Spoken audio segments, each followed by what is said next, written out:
Okay, let's just get straight into the captivating question dominating group chats everywhere right now. Can we actually predict if Messi will step onto the pitch for a final World Cup dance in 2026?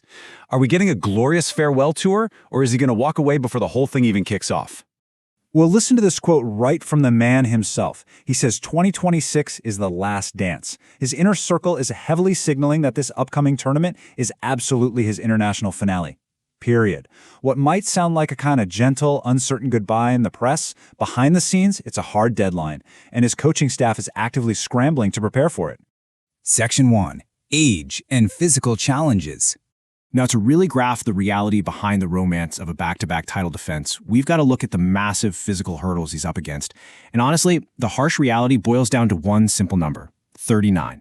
By the time the final kicks off at MetLife Stadium in July 2026, Messi will be 39 years old. To put that into perspective for you, no creative midfielder or primary striker has ever captained a defending champion to a World Cup victory at that age. The modern game is just incredibly fast, it's highly tactical, and it is utterly unforgiving to aging bodies. So Messi is operating in completely unprecedented territory here. And adding to that age factor, the sheer logistical nightmare of the expanded 2026 format. This isn't like Qatar where you basically stayed in one city. Nope. A tri-host tournament across the US, Mexico, and Canada means punishing multi-hour flights. We're talking drastic climate swings that'll just wreck a player's equilibrium. Imagine sweating through a grueling 90 minutes in the suffocating humidity of Miami, right? And then immediately boarding a plane to play your next match in the thin, exhausting air of Mexico City at over 7,000 feet. For a 22-year-old, that's brutal. For a 39-year-old, it demands a perfectly calibrated physical strategy just to avoid a total systemic breakdown. But here is the specific metric from the sports science data that literally blew my mind. 15%. Messi's neuromuscular recovery time, so the actual hours it takes for his muscles to reset after a high-intensity match, has lengthened by roughly 15% compared to his 2022 baseline. In a compressed tournament where you're forced to play every 3 to 4 days, a 15% lag is massive. It's literally the difference between being match-ready and stepping onto the pitch completely gassed. Section 2. Tactics of the quarterback 10. So how exactly do you play a 39-year-old in a modern World Cup without, destroying his legs? Well, let's look at the tactics.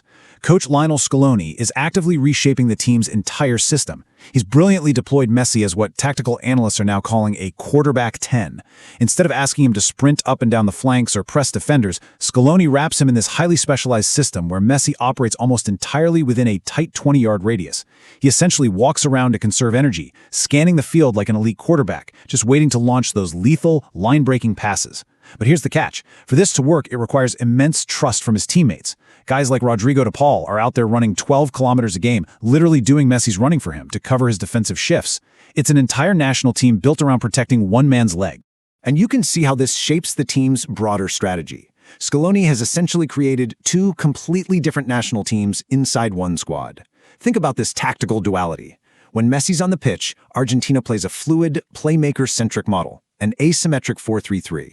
The whole tempo revolves around him.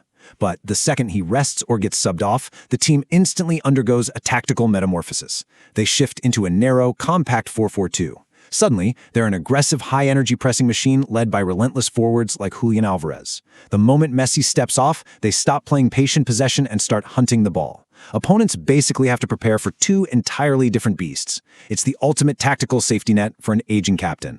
Section 3. The D.R.E.A.M framework analysis.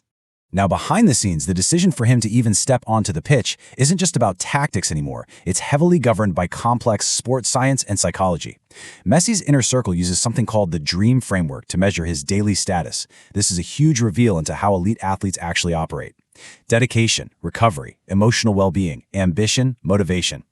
Every single day they evaluate this exact equation, because it's not just about his legs, it's about asking if the brutal daily grind, that slower 15% recovery delta we talked about, and the suffocating emotional toll of carrying a nation are still genuinely worth the sacrifice.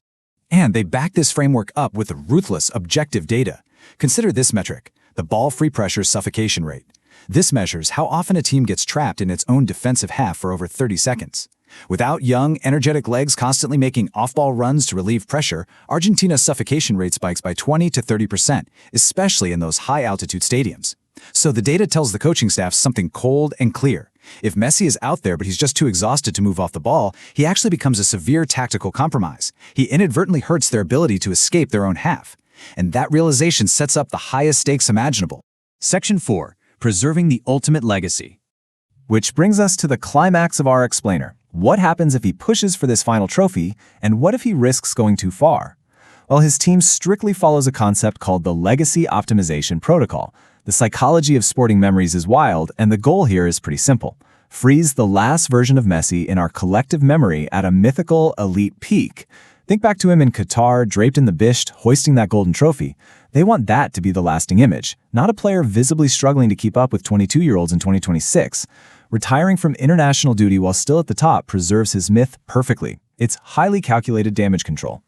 And modern sports science completely supports a clean exit. Data analysts ran the models and projected a staggering 37% chance of a major performance-impacting injury if Messi pushed his body through the grueling 2030 qualifiers and beyond. 37%, that's not just a gentle warning, that's a hard mathematical red line for his career. This is where modern analytics strips away the romance of football and replaces it with cold probability. It forces a living legend to weigh his storybook ending against a 1 in 3 chance of a devastating physical breakdown.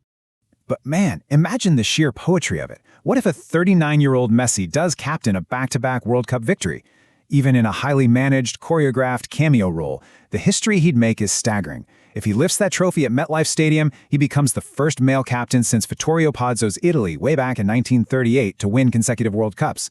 Decades of football history, completely rewritten. It wouldn't just be another trophy, it would definitively end any GOAT debate forever. The ultimate mic drop. Section 5. Your 2026 World Cup prediction. As Argentina gears up to face Algeria, Austria, and Jordan in Group J, the outcome of this tournament is still thrillingly open. A recent predictive model by Goldman Sachs grounds us back in reality, giving Argentina a solid 14% chance to win it all. Now, while massive European powerhouses like Spain and France are huge threats, 14% is absolutely massive in an expanded 48-team tournament. It totally validates Scaloni's hybrid tactical system. The math actually proves that even with an aging star, Argentina are overwhelming favorites to go deep. Ultimately, Scaloni has made it crystal clear. Messi's decision to play will depend strictly on his fitness, his form, and his own personal timeline in those final weeks before kickoff. The team is fully ready to build around him, but the green light has to come from Messi himself. The whole football world is basically holding its breath for this one man's decision. Which leaves us with this final, provocative thought to ponder as the tournament rapidly approaches. Will Father Time finally claim his ultimate victory, or will the quarterback 10 orchestrate the greatest, most tactically brilliant farewell tour in the history of football? I'd love to hear your thoughts. Drop your definitive predictions from Messi's 2026 run in the comments below. Will he lift the trophy, or is it a bridge too far? Let me know. And hey, don't forget to subscribe for more structured, data-driven football explainers just like this one. See you next time.